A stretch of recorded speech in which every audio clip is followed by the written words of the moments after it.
Hi, we're back here with Mark from Duraflow Industries. Good to see you again, Mark. You too.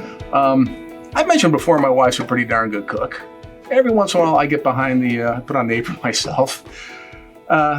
My stuff tends to have a little more grease and junk coming out. Sure. And so I know I'm like just punishing that filter that's under my range. And I've never really taken mine out and cleaned it. But I imagine it's going to be so gunked up. I'm imagining you take it out in the driveway, maybe get the pressure sprayer. I mean, how do you clean these things? How should you clean these things? And does it depend on the filter? Not like that. Okay. I'll give you, there is an example. You can do that with a certain type, but not when we're talking about range hood filters. Okay, all right. Good to know. So many times these get so caked with grease and they take it out and they can't even see through it. It's so bad. That's when you call us and you need a new one. You're not going to get it clean at that point.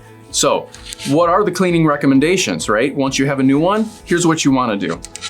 You want to take this out once a month. And that is a rule of thumb, okay? We don't know what you cook or how you cook it. Are you just steaming vegetables? You won't need to clean it as often. If you fry a lot of food, you may need to clean it more often. So take it out once a month, take a look at it. If it's greasy, what you want to do is soak it in the sink with some dish soap. How long? Well, that depends on how greasy it is. Okay. So hot tap water, not boiling, as hot as you've got out of the tap. Dish soap, let it soak. Let it soak for 5 minutes, rinse it out with your wand and take a look at it. If it's not clean, let it soak again. That's all you've got to do. You don't want to put it in the dishwasher. And the reason is the chemicals in the dish detergent will attack the aluminum and it will degrade it. It's not that you can't do it. We love when people do that. They buy more filters, but the real reason is it will attack the filter and it won't last as long. If you wash it like we've just described, it will last a really long time. How do you know when it's, okay, been washing it, doesn't look, how do I know like this is done, I need a new one? The aluminum will start to degrade and flake and fall apart and you'll just know it's time. And then the other thing you want to look out for is some filters have a carbon pad that may or may not be removable. This one happens to be removable with some clips. If you're going to wash the filter, remove the carbon pad.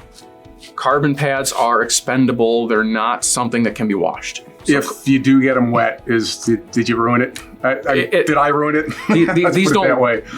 Yeah, essentially, it's not going to do anything. So call us. We have replacement carbon pads too.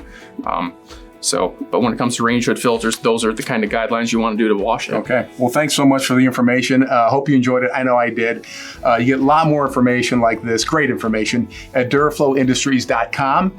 So check it out, and a lot of blogs, a lot of great subjects you cover, and learn a lot every time we go there. So check it out often too. And any kind of filter need you have, call Duraflow Industries. Mark will take care of you.